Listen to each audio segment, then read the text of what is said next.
Bem-vindos, amigos, mais uma vez ao seminário Prophecy Odyssey, onde estamos estudando as profecias de força industrial de Daniel, Apocalipse e alguns dos outros profetas maiores e menores. Estamos muito felizes por estarmos aqui com vocês novamente na cidade de Nova York e queremos dar as boas-vindas aos nossos amigos que estão assistindo online, assistindo nas várias redes, 3ABN e Hope International e Good News Network e Amazing Facts TV. É uma alegria estar com vocês. Estamos fazendo muitos amigos legais aqui na cidade de Nova York e todas as noites reservamos um tempo para conversar com vocês e conhecê-los. A lição desta noite é muito importante. Acho que digo isso todas as noites, não é? Bem, ela é. E Matt, deixe-me dizer isso de outra forma. A lição desta noite pode mudar sua vida se você permitir. Porque vamos falar sobre um assunto que muitas vezes é negligenciado, mas você está aqui porque acredito que você quer conhecer toda a palavra de Deus. E vamos falar sobre o Santo dos Santos e como você já ouviu, há um site. Se você está sintonizando e não sabia disso, pode fazer o download da lição. Você pode acompanhar, nós o recomendamos. Há mais na lição, há mais versículos e informações básicas do que você obterá apenas na apresentação. Se você fizer as duas coisas juntas, não só se lembrará melhor do material, como também estará mais bem preparado para compartilhar com os outros. Como também estará mais bem preparado para compartilhá-lo. E é isso, é claro, que Jesus quer que façamos, que conheçamos a verdade e a compartilhemos com os outros. Amém? Então, nosso estudo desta noite, falando sobre o Santo dos Santos, vim até aqui para pegar meu controller remoto e peguei a Bíblia por instinto. Sempre gosto de começar com um fato surpreendente. Talvez você já tenha ouvido falar de salas limpas. As salas limpas são usadas atualmente. Trata-se de um ambiente meticulosamente controlado que filtra poluentes como poeira, micróbios transportados pelo ar e partículas de aerossol para proporcionar um espaço com um dos ares mais puros do planeta. Muitas empresas têm salas limpas para proteger a produção de produtos como semicondutores e nanobots, medicamentos, drogas e equipamentos médicos. Nessas salas praticamente livres de partículas, o ar externo passa por sistemas potentes que descontaminam o ar e, ao mesmo tempo, controlam a pressão, a temperatura, a umidade e até mesmo os níveis de ozônio. Esse é um grande trabalho, porque um corpo humano em movimento gera cerca de 5 milhões de partículas por minuto. Pense nisso enquanto você se movimenta hoje à noite. É por isso que os trabalhadores de salas limpas devem usar macacões especiais que não soltam fiapos, botas, máscaras faciais e óculos de proteção. Eles passam por uma espécie de câmara de descontaminação quando entram, até mesmo para se vestir. O desenvolvimento das salas limpas começou na década de 1860, quando um cirurgião escocês chamado Joseph Lister procurou limitar a presença de bactérias nas salas de cirurgia dos hospitais. De fato, muitos medicamentos foram medidos antes e depois de Lister, porque ele entendeu a importância do saneamento. A propósito, se você não sabia, sim, ele é o fundador do enxaguante bucal Listerine, enxaguante bucal. Quando Deus estava se preparando para salvar seu povo da escravidão no Egito e basicamente formá-lo de uma família e para uma nação que influenciaria o mundo, eles precisavam passar por um processo de purificação. Ele não os trouxe diretamente do Egito para a terra prometida. Na verdade, ele os levou para o deserto. Você sabe, o deserto às vezes é um lugar onde as coisas são esterilizadas pelo sol. Depois de 200 anos vivendo no Egito, eles aprenderam muitos hábitos ruins. Tiveram de desaprender esses hábitos e aprender a ser essa nação santa, esse povo de Deus. Por isso, uma das coisas que ele fez, além de dar a eles os 10 mandamentos no Monte Sinai, foi dar-lhes planos para um edifício portátil, às vezes conhecido como tabernáculo ou santuário. Pastor Doug, por que estamos estudando o assunto do santuário em um seminário sobre profecias? Resposta: porque a profecia bíblica está repleta dele. Quando você olha para o livro de Apocalipse, no capítulo 1, Jesus aparece entre 7 castiçais. Um pouco mais tarde, ele fala sobre almas sob o altar. O que é o candelabro? O que é o altar no santuário? Depois, fala sobre a arca da aliança. O céu estava aberto. Eu vi a arca da aliança. Fala sobre o altar de incenso e as brasas foram tiradas do altar de incenso. A profecia de Isaías fala sobre o santuário. A profecia de Ezequiel. Vou falar rapidamente. E se vocês tiverem suas Bíblias, quero que entendam que precisam compreender esse assunto pelo menos um pouco. Se você for, por exemplo, a Ezequiel, eu vou apenas a Ezequiel 43, 44, os últimos capítulos de Ezequiel, todos sobre o santuário. Capítulo 43. O templo, a morada do Senhor. Depois disso, ele me levou à porta que dá para o leste, e a glória do Senhor apareceu. Ele fala sobre as dimensões do templo. Você sabe que o Apocalipse diz para medir o meu santuário? Tirando isso de Ezequiel. Ele fala de uma fonte que flui do santuário. Será que o Apocalipse fala de uma fonte que flui do trono de Deus? Sim, fala.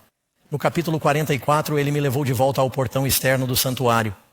E se você ler em Zacarias, em Isaías, em Daniel, o assunto do santuário, você realmente precisa entender algo sobre ele, para entender até mesmo os ensinamentos de Jesus. E você verá isso à medida que prosseguirmos. Portanto, a pergunta número 1, o que Deus pediu a Moisés para construir e por quê? Resposta, Deus disse que eles me façam um santuário para que eu possa habitar no meio deles. Ora, você não pode realmente se esconder da presença de Deus. Mas Deus queria providenciar um lugar onde pudéssemos nos identificar visualmente com sua presença. E ele disse, construa um santuário. Lembre-se de que quando os filhos de Israel saíram do Egito, eles foram para o Monte Sinai. Moisés subiu a montanha por quanto tempo? 40 dias e 40 noites.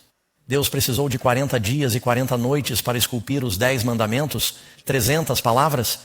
Algo mais estava acontecendo lá em cima. Deus estava dando a Moisés outras leis e estatutos para o povo e os planos para essa construção. A Bíblia diz no Salmo 77:13 que se você for se lembrar de um versículo, lembre-se deste. Seu caminho, ó Deus, está no santuário, o caminho de Deus. Que caminho? O modo como ele nos salva, ele se revela por meio de quê? No santuário. Pastor Doug, o santuário não é um prédio? Porque um prédio seria uma revelação de Deus. Você verá, fique comigo. Em primeiro lugar, sabemos que o santuário era um lugar onde ocorria o sacrifício. E havia uma porta. E Jesus disse, eu sou a porta. E então eles trouxeram um cordeiro. E Jesus disse, eu sou o cordeiro. Sabendo que vocês, 1 Pedro 1,18, não fostes resgatados com coisas corruptíveis como prata ou ouro do vosso procedimento insensato, recebido por tradição dos vossos pais, mas com o precioso sangue de Cristo, como de um cordeiro sem defeito, sem mácula. Ele não tinha pecado. Eles deveriam trazer um cordeiro sem defeito e sem mácula para o santuário. Eles colocariam as mãos sobre a cabeça do cordeiro, confessariam seus pecados e em seguida ele seria executado no santuário. Era um lugar de sacrifício. Isso nos ensina sobre o sacrifício de Jesus. Número 2. Onde Moisés conseguiu as plantas do santuário? Será que ele simplesmente se sentou e começou a sonhar com coisas e disse, bem, no Egito eu vi muitos edifícios bonitos. Será que fizemos isso e aquilo? O que a Bíblia diz? Você pode dizer as respostas comigo. Êxodo 25:40. Deus disse a Moisés, veja se você os faz de acordo com o quê? O modelo que lhe foi mostrado na montanha. Quem deu a Noé os planos para a arca? Noé era um construtor de barcos. Por que Noé seria um construtor de barcos? Não havia chuva antes do dilúvio. Ele construiu um barco em terra firme. Deus lhe deu as dimensões e ele flutuou. Deus deu os planos para o santuário. Há um projeto divino em Moisés, porque tudo isso diz algo muito importante. Você também pode ler em Hebreus 8, versículo 5, estas coisas que são a cópia das sombras das coisas celestiais. O santuário na terra é uma cópia ou uma sombra das coisas celestiais, conforme Moisés foi divinamente instruído quando estava prestes a construir o tabernáculo. Lembre-se de que as palavras santuário, tabernáculo e templo são frequentemente usadas de forma intercambiável. Elas se referem a esse local de habitação. Normalmente, quando falamos sobre o tabernáculo, trata-se do santuário portátil que eles tinham no deserto. Templo era usado mais para os permanentes que eles construíram em Israel. Quando ele estava prestes a construir o tabernáculo para ele, Deus disse: veja se você faz todas as coisas de acordo com o modelo que lhe mostrei no monte.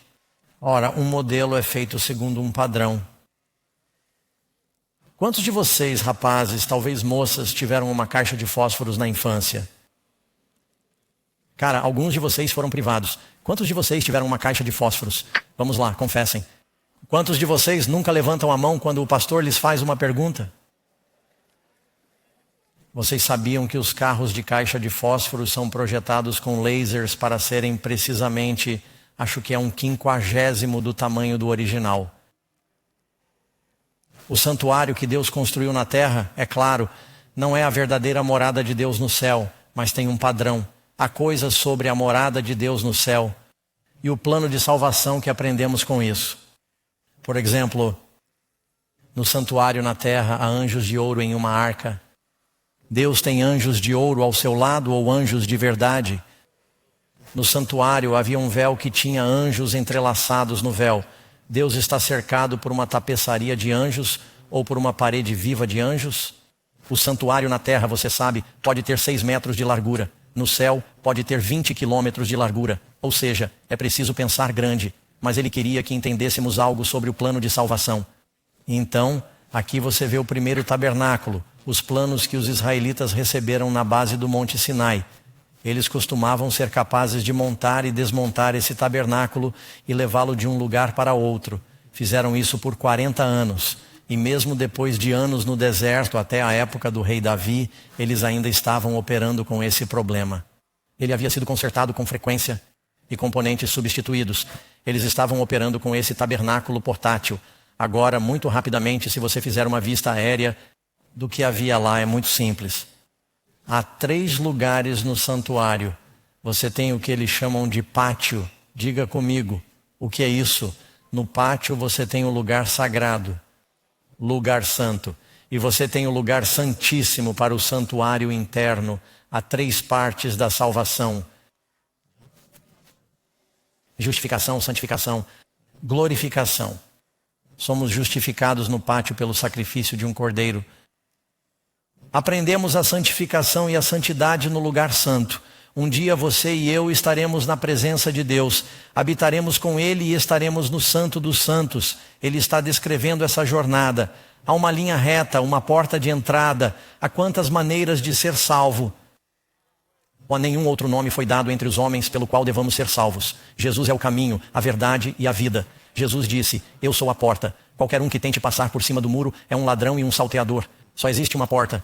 Ele é a porta. Assim eles entrariam neste santuário. E a propósito, você sabe que uma célula da vida tem 3 partes. Você tem o núcleo, o branco, a casca.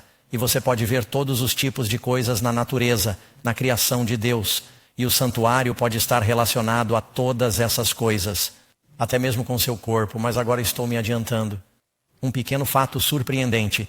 Estou deixando mais um de graça. Li sobre um pastor no Brasil. Estaremos lá no final deste ano no Brasil. E talvez eu veja isso fora de São Paulo. Ele gastou $300 milhões na construção de um santuário com 10.000 lugares, que foi modelado de acordo com o Templo de Salomão. Ele até mandou importar as pedras de Israel. E tentou seguir o padrão em muitos aspectos. Mas não é idêntico. Há algumas diferenças. Muito bem. De volta ao verdadeiro santuário. Pergunta número 3. Vamos examinar os diferentes compartimentos. Como se chama nosso estudo de hoje? O Santo dos Santos. É para lá que estamos indo. Muito bem. Quais eram os móveis que estavam no pátio? Quando você entrou pela primeira vez, o que viu? Você começou a entrar e o texto diz que você deve queimar o carneiro inteiro no altar. É uma oferta queimada. Portanto, havia um fogo aceso. Agora, como esse fogo começou? Quando Moisés construiu o primeiro santuário, e ele foi dedicado, ele orou. O fogo veio de Deus do céu e acendeu o primeiro fogo naquele altar. E Deus lhes disse que de agora em diante, qualquer fogo que usarem no santuário, vocês devem sempre manter esse fogo aceso. As lâmpadas devem ser acesas com esse fogo. O altar de incenso deve ser aceso com esse fogo. É fogo sagrado. Um dia, os filhos de Arão disseram: não importa, fogo sagrado, fogueira. Eles usam a fogueira. o fogo de Deus saiu do céu e os destruiu. A propósito, eles estavam bêbados quando tomaram essa decisão. Isso vem à tona mais tarde. Era para ser fogo sagrado. Quando Salomão construiu seu templo, o fogo veio de Deus do céu e o incendiou para santificá-lo. E eles mantiveram esse fogo sagrado aceso.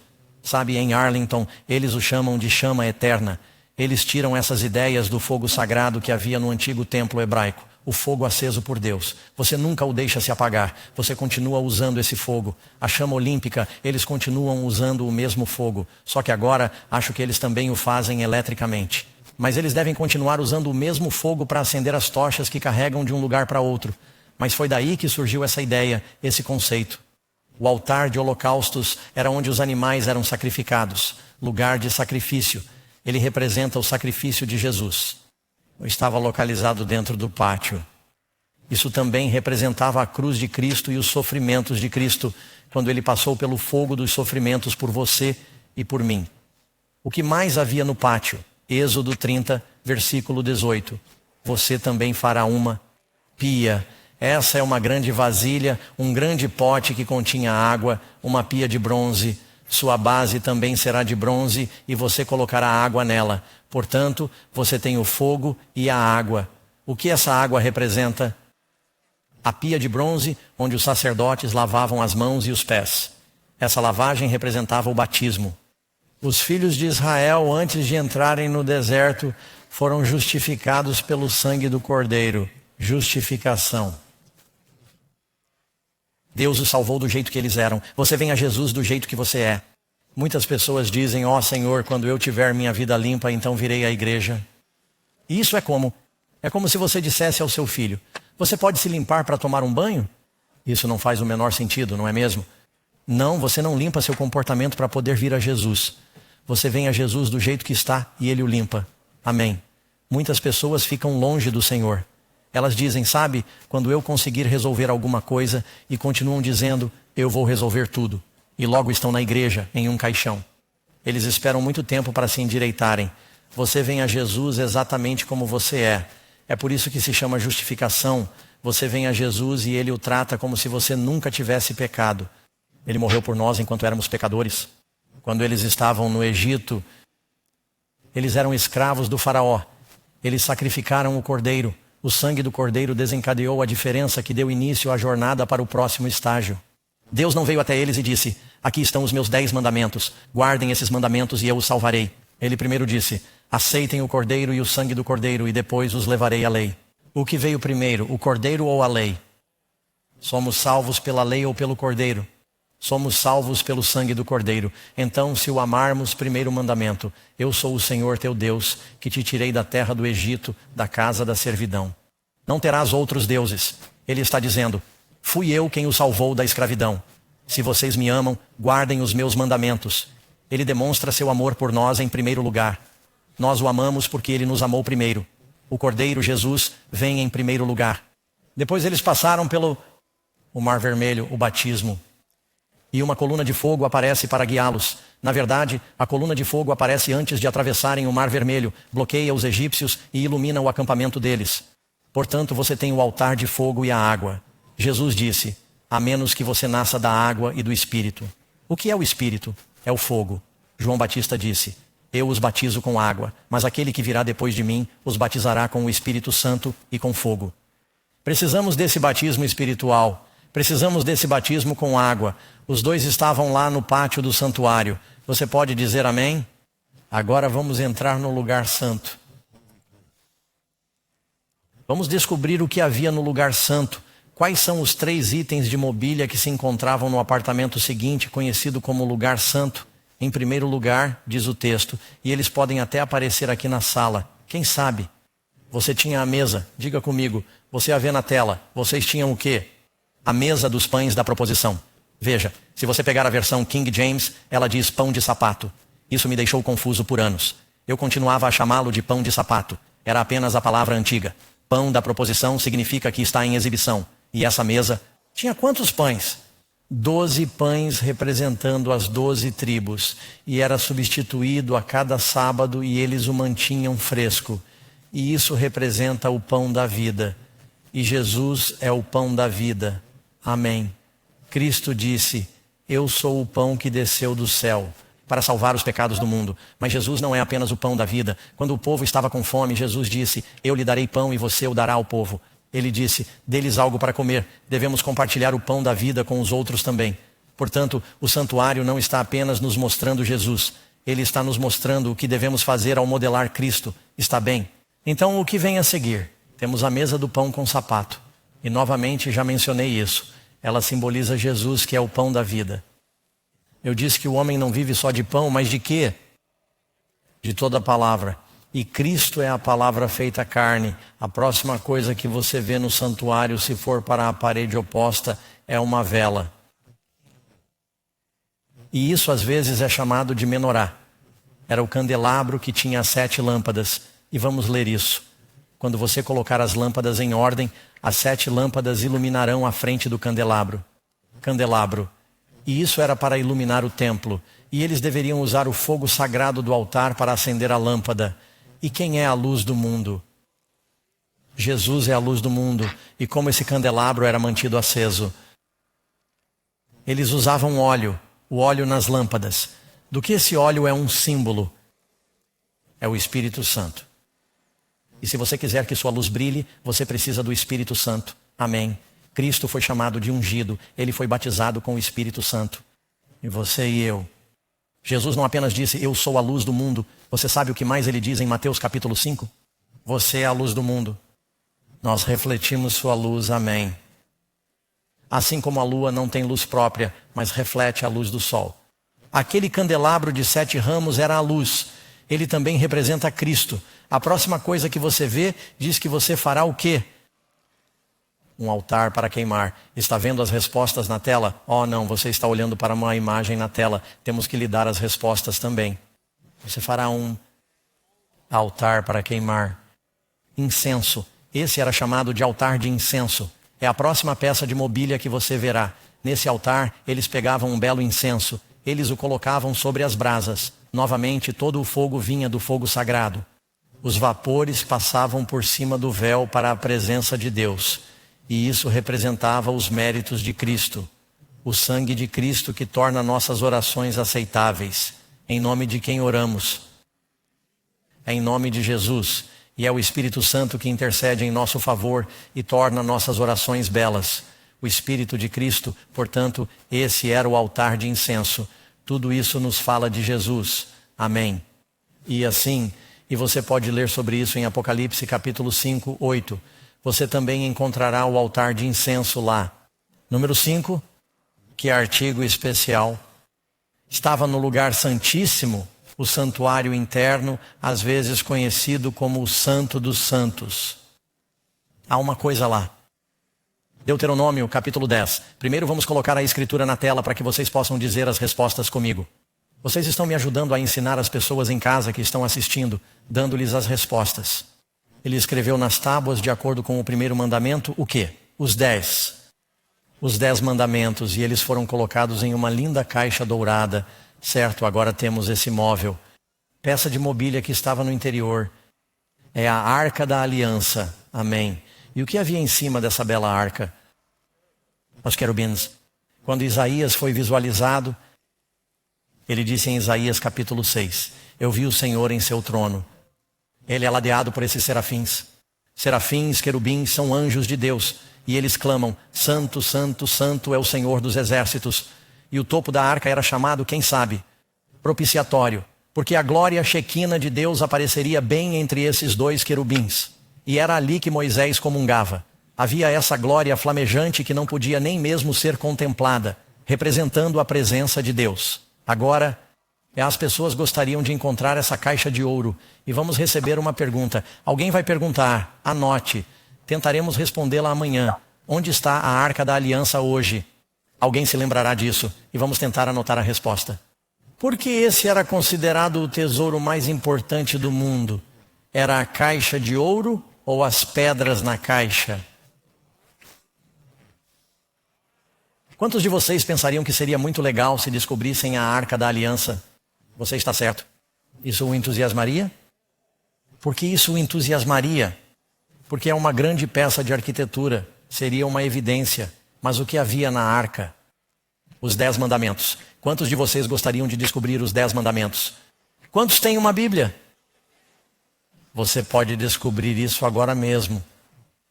O tesouro que estava na arca da aliança está em suas mãos. Foi isso que Moisés disse.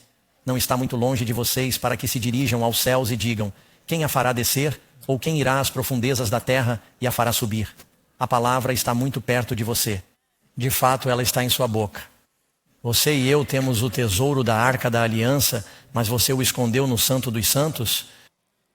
Se seu corpo é um templo, e a Bíblia diz que é, onde está o Santo dos Santos? Escondi a tua palavra em meu coração. Coração não significa isso. Às vezes, eles realmente descobriram que há células cerebrais em seu coração. Você sabia disso? É verdade. E há muitas conexões entre o coração e a cabeça. E a cabeça. Certa vez vi um homem. Ele ficou tão triste quando falaram sobre sua esposa falecida que eu o vi ter um ataque cardíaco. O coração, ele sobreviveu, não se preocupe. Mas o coração conectado à cabeça. Mas a Bíblia diz que como o homem pensa em seu coração, a tua palavra escondi em minha mente. Ame o Senhor com toda a sua mente e com toda a sua alma. Os judeus sabiam que não se deve pensar com a bomba, porque sabiam que se você levasse uma pancada na cabeça, não pensaria direito. Eles sabiam que o cérebro estava aqui em cima. Mas é uma expressão. Assim, a Arca da Aliança tinha os 10 mandamentos. Diz: eu me virei, Deuteronômio 10, versículo 4. Então me virei e desci do monte e coloquei as tábuas na arca que eu havia feito, e lá estão elas, exatamente como o Senhor me ordenou. Agora vocês notaram o que está acontecendo aqui? Acompanhem-me, amigos. A arca, essa caixa representava o recipiente que continha a palavra sagrada. Cristo era a palavra encarnada. Era essa caixa dourada, essa vida pura que foi vivida na terra, a vida de Deus. E de certa forma, ele era toda a plenitude de Deus em forma corpórea, diz a Bíblia. Amém? E a tampa no topo, novamente mencionamos que é o propiciatório. Você deve colocar um propiciatório sobre o quê? Está na tela, na arca do testemunho do lugar santíssimo. E essa cobertura, essa tampa, era o lugar onde Moisés ia e aparecia diante do Senhor. O sumo sacerdote ia lá uma vez por ano. Esse era Arão. Moisés tinha uma espécie de acesso especial. Ele podia ir mais do que isso. Número 6. A Bíblia diz que o santuário de Deus era santo. Levítico 16, 33. E como era a vida de Jesus? Como seus seguidores deveriam viver? Por que estamos discutindo esse assunto? Por quê? A Bíblia diz que como ele, 1 Pedro 1, 15 e 16, assim como é santo aquele que vos chamou, sede vós também santos em toda a vossa conduta, porque enquanto a conduta, em toda a sua conduta, porque está escrito, sede santos, porque eu sou santo. Agora sejam honestos. Quantos de vocês se sentem um pouco intimidados quando Deus diz, sede santos? Eu me sinto. Quantos de vocês acham que às vezes é difícil ser santo? Quantos de vocês acreditam que Deus os ajudará a fazer tudo o que Ele lhes pedir? Jesus disse que seria fácil. Você sabia que a vida é difícil? Servir ao diabo é mais difícil do que servir a Jesus. A Bíblia diz que o caminho do transgressor é difícil. Jesus diz que o meu jugo, um jugo é algo que você usa para servir. Há fardos até mesmo para um cristão, mas Jesus diz que o meu jugo é suave, meu fardo é leve. O diabo é como o faraó, ele é um mestre de tarefas cruel. Você pode andar pelas ruas e ver pessoas que são controladas pelo diabo. Elas não parecem muito felizes. Mas os cristãos podem ter alegria em seu coração e paz que excede o entendimento. Mas Deus está nos chamando para uma vida de santidade, e a santidade traz felicidade. Jesus diz, eu vim para lhes dar vida e vida em abundância. Ele quer que você tenha alegria. Amigos, eu vivi no mundo, fiz de tudo. Sei o que existe lá fora, não vou voltar atrás. Sou muito mais feliz agora lutando pela santidade do que quando vivia para o diabo. Portanto, o restante desta lição vai deixá-lo um pouco abalado, mas vamos falar sobre o que significa ser santo. A Bíblia diz que Deus nos chamou para uma vida de santidade. 1 Pedro 2, 9. Vocês são uma geração escolhida ou real, que sacerdócio, uma nação santa, seu próprio povo especial. Então, quando Jesus morreu na cruz, o velho templo foi destruído. A palavra é caput. Jesus disse que estava terminado. E quando ele disse que houve um terremoto, o véu do templo se rasgou de cima a baixo. Não precisamos mais sacrificar cordeiros. Jesus agora é o Cordeiro de Deus. Amém. O sacerdócio não é um elenco especial. A Bíblia diz que agora vocês são sacerdotes de Deus. Somos um sacerdócio santo. Você sabe qual era a função de um sacerdote? Ser um mediador. Ele fazia a expiação. Você sabe o que significa expiação? Em um determinado momento estamos separados de Deus. O mundo está separado de Deus. Devemos trazê-los de volta a Deus para torná-los um com Deus. Devemos mediar e interceder. Devemos representar Deus. Deus chamou a nação judaica para ser uma nação de reis e sacerdotes, de modo que todas as outras nações se dirigissem a Israel, como a rainha de Sabá, para dizer: seu Deus tem tanta sabedoria, viemos dos confins da terra para conhecer o seu Deus. É por isso que ele colocou Israel naquela terra, entre 3 continentes, para que eles pudessem ser testemunhas para as nações. E então, quando Jesus morreu na cruz, essa prerrogativa não pertence somente aos judeus, mas também aos gentios. Mas nós devemos ser santos. E devemos representar nosso santo Deus. Agora veja o que está acontecendo aqui no santuário. Você tem uma porta. Quem é a porta? Jesus é a porta. Ele é o único caminho. Ele é a verdade e a vida.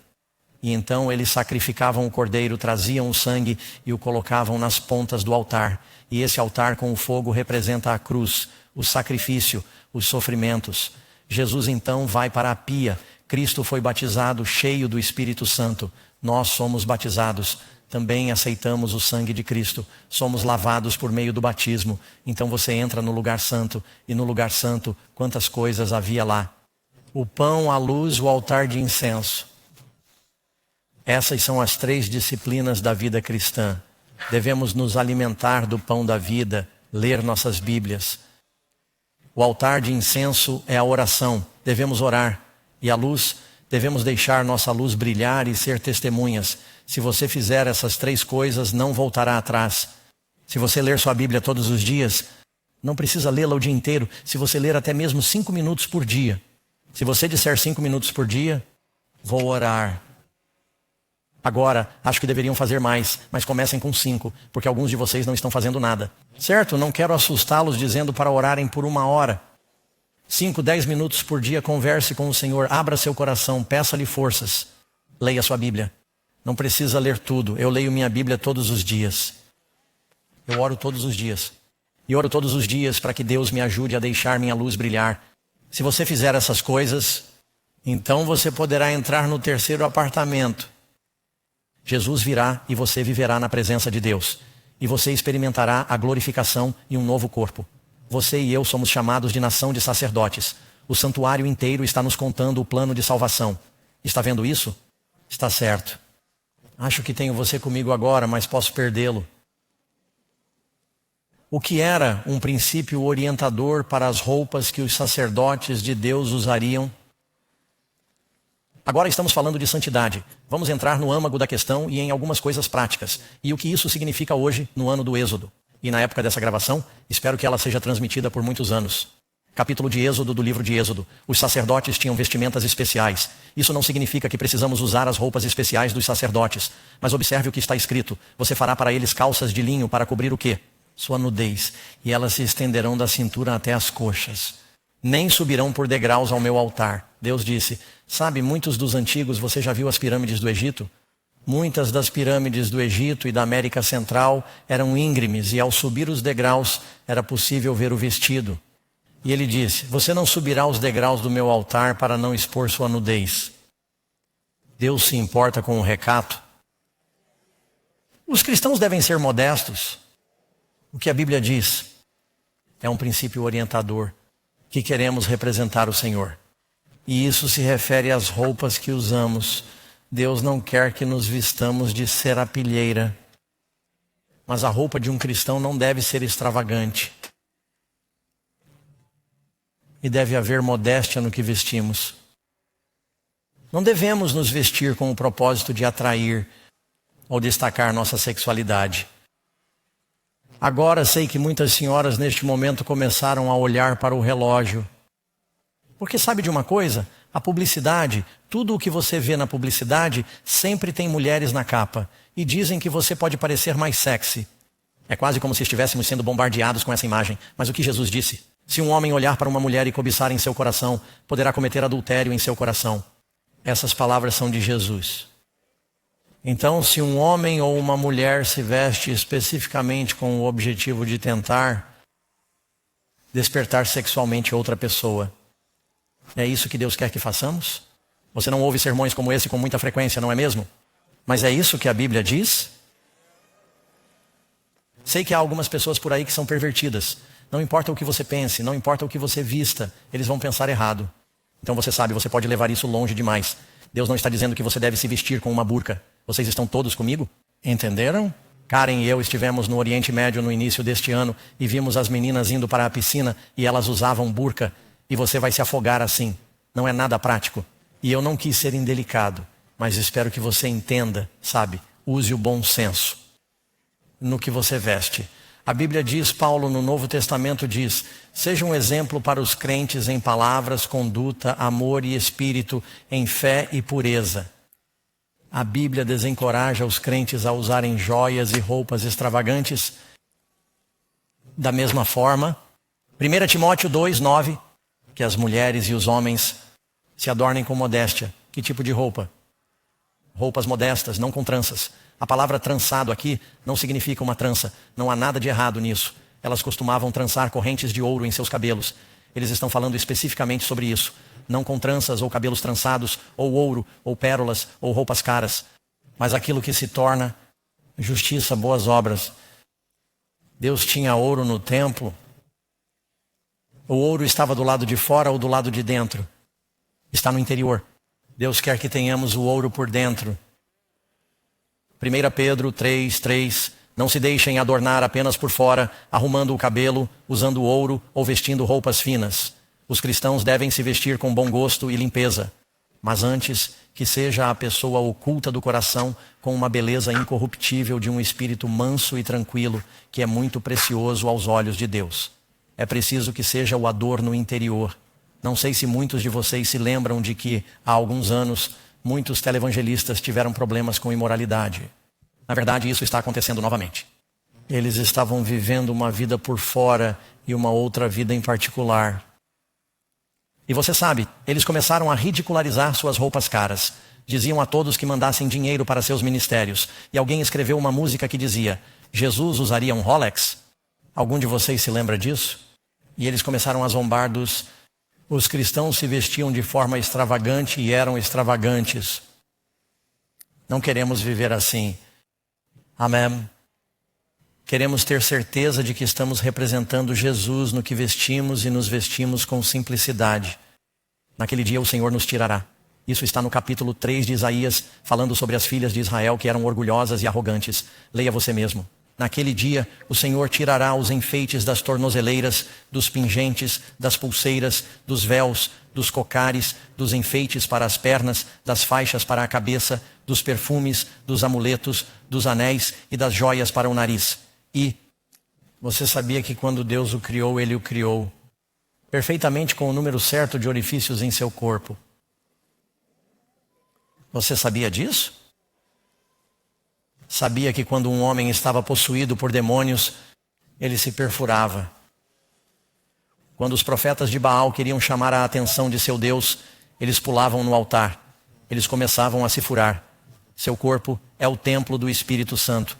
Agora percebo que as pessoas aqui estão usando joias. E agora vou falar sobre tatuagens. E há pessoas aqui que têm tatuagens. Mas você sabe, a Bíblia fala sobre tatuagens. A Bíblia diz, não fareis marca alguma em vossa carne, como fazem os pagãos, porque eu sou o Senhor, vós sois santos para Deus. Agora, pastor Doug, o que você está dizendo? Estou perdido? Não. Todos nós estamos perdidos sem o sangue de Jesus. Estou dizendo que Deus está nos chamando para um padrão mais elevado, amigos. Amém. E você não ouve mais ninguém falar sobre a palavra de Deus, porque ela pode te pegar.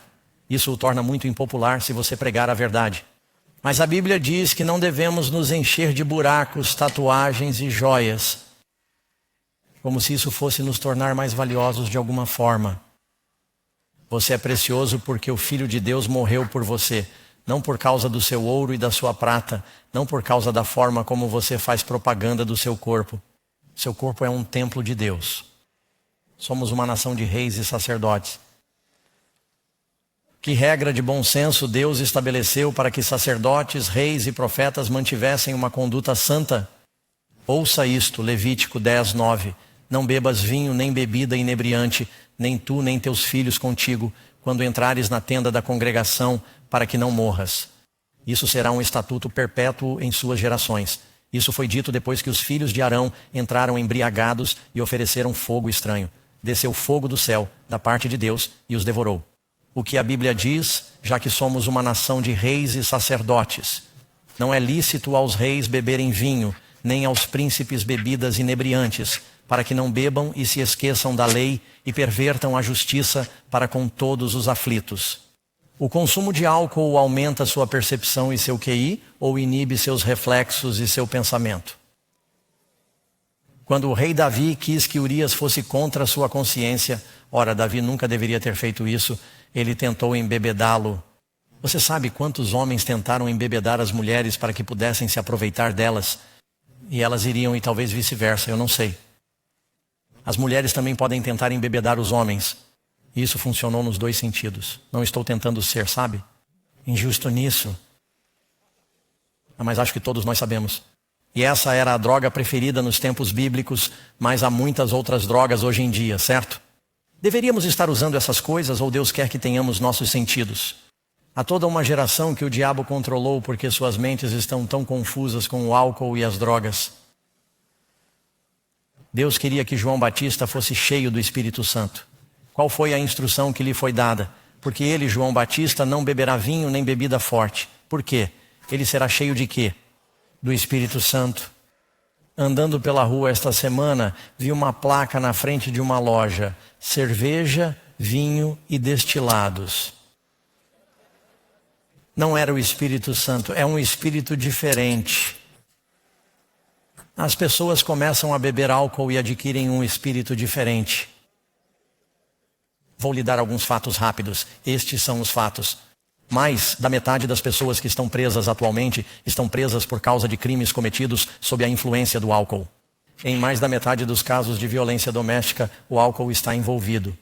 Mais da metade das pessoas que morrem nas estradas está envolvida com álcool. E infelizmente muitas pessoas matam outra pessoa que não estava usando álcool. Mais da metade das pessoas que vão para o pronto-socorro do hospital é alcoolizada. Doenças mentais, cerca de 25%. Álcool. Até que ponto nós, cristãos, devemos apoiar isso? Nossos corpos são o templo do Espírito Santo. Noé bebeu vinho e andou nu em sua tenda. Sim, ele bebeu vinho. E como isso acabou? Ló bebeu vinho e dormiu com suas filhas. Você diz, bem, eles fizeram isso na Bíblia. Sim, não acabou bem, não é mesmo? Jesus, eles dizem, Jesus transformou a água em vinho, vinho novo. Jesus não fez bebida para uma festa, amigos, não, Senhor. Na última ceia, eles disseram, você guardou o melhor para o final. Ele disse, não o beberei até que o beba com vocês, novo no reino de meu Pai. Não estava fermentado. Número 10.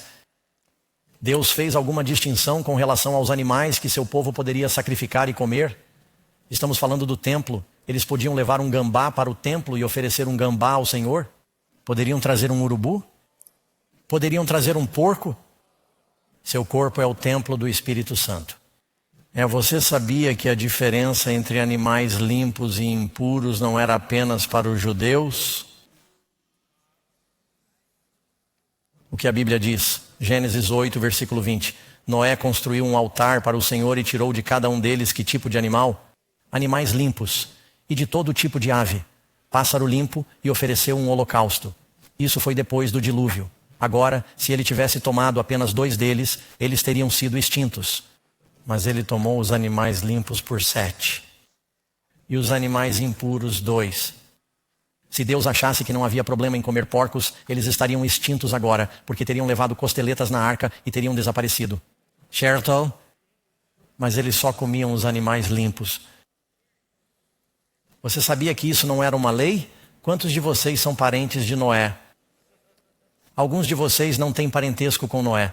Precisamos conversar mais tarde, porque tenho visto todos esses YouTubes sobre OVNIs e estou começando a me perguntar. Somos todos parentes de Noé. Amém. A propósito, você sabe o que isso significa? Somos todos irmãos e irmãs. E se eu tiver um acidente de carro e precisar de O positivo, não importa a sua raça. Se você tem o positivo, pode salvar minha vida. Amém. A Bíblia diz que Deus fez de um só sangue todas as nações. Amém. Somos todos irmãos e irmãs. E Deus simplesmente tem muita criatividade na maneira como os genes funcionaram. Então sei que alguns de vocês estão pensando, Pastor Doug, você está me dizendo que devemos comer animais limpos? Se você vai comer animais, coma os limpos. Como você sabe a diferença entre o limpo e o impuro? Deus nos dá critérios bem claros. Se o animal tem casco dividido, casco fendido e mastiga o quê? A ruminação é um animal limpo. Os animais limpos compartilham essas duas características. Casco fendido, eles mastigam a ruminação. Isso se refere a ovelhas, cabras, vacas, veados e coisas assim. Camelo, não estamos limpos. Eles ruminam, mas têm uma pata. O porco tem casco fendido, mas não rumina. A Bíblia diz que eles são uma abominação. Quando sempre procuro novas palavras para descrever os porcos, tudo o que consigo encontrar sabe, eles são porcos. E sei que algumas pessoas têm porcos, eles são inteligentes. Algumas pessoas têm cachorros, eles também são inteligentes, mas eu não vou comer meu cachorro. A Bíblia diz que eles são necrófagos. Os cães e os porcos são necrófagos. Deus não quer que comamos animais necrófagos. Você pega triquinose e algumas pessoas acham que pegaram artrite e bursite e pegaram rogite. Entre a vida marinha, Deus diz que ela precisava ter o quê? E barbatanas e escamas para estar limpo. E a regra para as aves era um pouco mais simples. Elas precisavam ser as aves forrageiras, ou seja, aquelas que andavam por aí, como os perus, as galinhas, os fazões e as pombas. Mas os urubus, os falcões e as aves de cairn eram impuros. Não deviam ser comidos. Um guia rápido sobre o limpo e o impuro. Não se deve comer porcos, coelhos e mariscos. Os mariscos vivem no fundo do mar. Eles são necrófagos. A Bíblia diz que eles são impuros. Alguém vai dizer, mas Pastor Doug, Atos capítulo 10, Pedro teve uma visão. E o lençol desceu cheio de animais impuros. E Deus disse, não chame de impuro o que eu disse que é limpo. E Pedro está se perguntando, o que significa essa visão? E alguns gentios bateram a porta porque Pedro e os judeus estavam discriminando os gentios. E Deus disse, não os chame de impuros, quero que o evangelho chegue até eles. O Pedro nunca tira nada desse lençol e o come. 3 vezes esse lençol cheio de animais impuros desce e Deus diz, levante-se, mate e coma. Pedro diz, ouça o que Pedro diz. Não é assim, Senhor, sua palavra proíbe isso. Eu nunca comi nada comum, impuro. Estamos em 34 d.C., depois de 3 anos e meio seguindo Jesus, eles nunca viram Jesus comer nada impuro. Pedro está se perguntando o que a visão significa. Mais tarde ele diz à igreja, Deus me mostrou para não chamar nenhum homem de impuro. Foi assim que Pedro interpretou aquela visão. Não tinha nada a ver com comida. Ele nunca tirava nada e comia. Os judeus estavam chamando os gentios de impuros. Os porcos não se tornam limpos quando você se torna um cristão. Os gambás não se tornam limpos. Quantos de vocês são pais? Vocês se importam com o que seus filhos comem? Vocês dizem, mas Pastor Doug, eu pensei que desde que eu orasse sobre isso, tudo estaria bem. E Deus vai abençoar. Porque a Bíblia não diz que toda criatura de Deus é boa e nada deve ser recusado, pois é santificada pela palavra de Deus. Sim, algumas coisas na Bíblia são santificadas como alimento, as limpas. Algumas coisas não são santificadas. Caso contrário, quando seu filho estiver se preparando para o café da manhã e pegar os flocos de açúcar e colocar os bolinhos de cacau e depois colocar o xarope de bordo por cima, você pensará, o que você está fazendo? Espere, eu ainda não coloquei o sorvete. E você diz, você não pode fazer isso. Ah, mas espere, vou orar, mamãe. Vou pedir a Deus que o abençoe. Vai ficar tudo bem. Você sabe como isso se chama? Zombar de seus pais. Será que vamos zombar de Deus? Você sabe que a Bíblia diz que o que você semear, você colherá. A ideia de que você pode orar por alimentos ricos em colesterol e não terá problemas difíceis é zombar de Deus. É importante o que você come. Seu corpo é um templo do Espírito Santo. Número 11. O que Deus diz sobre comer alimentos impuros? É uma ofensa grave? Mas você sabe que seu corpo é o quê? O templo do Espírito Santo que você tem em você, que você recebeu de Deus. Você não é dono de si mesmo. Você foi comprado por um preço. Vocês não sabem que são o templo de Deus? 1 Coríntios 3:16. E o Espírito de Deus habita em vós. Se alguém destruir o templo de Deus, Deus o destruirá. Destruirá. Ouçam. Isso, amigos, Isaías 66, versículo 15 e versículo 17. Pois eis que o Senhor virá com fogo, com os seus carros e com um redemoinho. Aqueles que se santificam comendo carne de porco e a abominação e o rato. Se você vai comer um sanduíche de presunto, espero que também coma um hambúrguer de rato. Porque Deus coloca os ratos e os porcos na mesma categoria. A carne de porco, o rato e a abominação serão consumidos juntos, diz o Senhor. Quando você lê o livro de Daniel, o livro de profecia, primeiro capítulo, você sabe o que eles são testados em comida. A primeira coisa que acontece nesse livro de profecia é que eles estão sendo alimentados com comida babilônica. Eles disseram que não nos contaminaríamos com a comida babilônica, nem com o vinho que o rei bebeu. E ele disse, mas eu vou me meter em encrenca. Eles disseram, não vamos fazer isso. E porque eles se levantaram, disse que o rei os testou e eles eram 10 vezes mais sábios do que qualquer outro. Do que qualquer outra pessoa. Sabe por que o mundo inteiro está com problemas agora? Deus disse a Adão e Eva, não comam algo. E eles comeram algo que não deveriam comer. Portanto, não me diga que Jesus veio para que você possa comer qualquer coisa que rasteje pelo seu prato. Isso não é um pensamento claro. Eu sei que isso é chocante. Alguns de vocês estão ouvindo isso pela primeira vez, mas é bíblico. Você precisa ler a lição que acompanha este estudo. Isso é importante. Tenho 67 anos de idade. Tenho o quê? 9 netos. Isso muda o tempo todo. 10. E tenho boa saúde. E não faço mais saltos com as mãos para trás. Alguns de vocês se lembram que eu fazia isso há 25 anos. Mas eu jogo raquetebol e mergulho na bola. Ai, espero.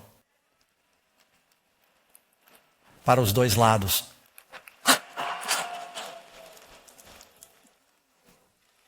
Então, para um cara velho, estou em boa forma. Você pode perguntar ao pastor Ross. Eu provavelmente poderia correr mais que a maioria dos adolescentes daqui em 50 metros e vencê-los. Sou vegetariano há 45 anos. E sigo esses princípios bíblicos e isso lhe proporciona melhor saúde e vida mais longa. A propósito, se você não sabe, os adventistas do 7º dia vivem 10 anos a mais do que a média. E infelizmente a maioria dos adventistas não segue tudo o que deveria. Eles não comem os alimentos impuros, mas comem muito açúcar. Se seguíssemos essas coisas, teríamos um membro de nossa igreja com 100 anos de idade. E ele ainda está ensinando. E ainda está viajando. O que um cristão deve escolher para pensar? Agora estamos falando sobre a mente. Estamos falando sobre onde tudo começa, a santidade. Filipenses 4, versículo 8. Tudo o que é verdadeiras, nobres. Tudo o que é justo. Tudo o que é puro, tudo o que é amável, tudo o que é bom. Se houver alguma virtude, se houver algo louvável, medite nessas coisas. A Bíblia diz, Davi disse, não porei nada de mal diante dos meus olhos. Cuidado com o que você assiste, isso afeta o que você pensa. Somos uma sociedade cercada de telas em nossos telefones, em nossos iPads, em nossos computadores. Para onde quer que olhemos, não podemos nem mesmo ir ao banheiro sem que haja um monitor tentando nos vender algo. Onde quer que o posto de gasolina abasteça sua gasolina, há uma tela. E como cristão, você precisa preencher sua mente com o que é bom, o que você quer. No alto, não nas coisas da terra.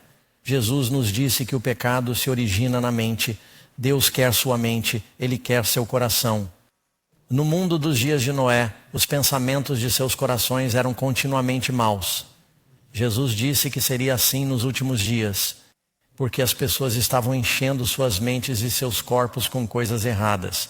Deus nos chamou para a santidade.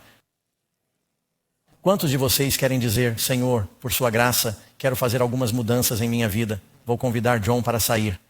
Ele vai cantar um verso. Vamos orar juntos em apenas 1 minuto, porque quero orar por você.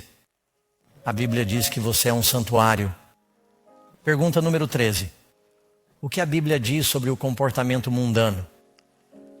Quem, pois, quiser ser amigo do mundo, faz-se inimigo de Deus. Saiam do meio deles e separem-se, diz o Senhor. Não toquem no que é impuro e eu os receberei.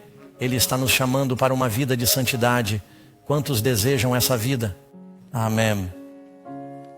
E quantos de vocês nesta noite querem dizer: Senhor, quero me apresentar como sacrifício vivo. Quero estar entre seus reis e sacerdotes. Faça-me santo. Estou indo exatamente como estou. Ele diz: seja santo. Isso significa que você pode ser o que Ele quer que você seja. Você acredita nisso? Amém. Vamos falar sobre isso novamente amanhã à noite. Quero dizer aos nossos amigos, antes de sairmos do ar, que não percam nossa aula de amanhã à noite. Será a profecia do tempo mais longo. Quando será? Amanhã à noite. Deus os abençoe, amigos. Vamos nos despedir aqui. Orem com seus grupos locais. Vamos orar aqui mesmo em Nova York.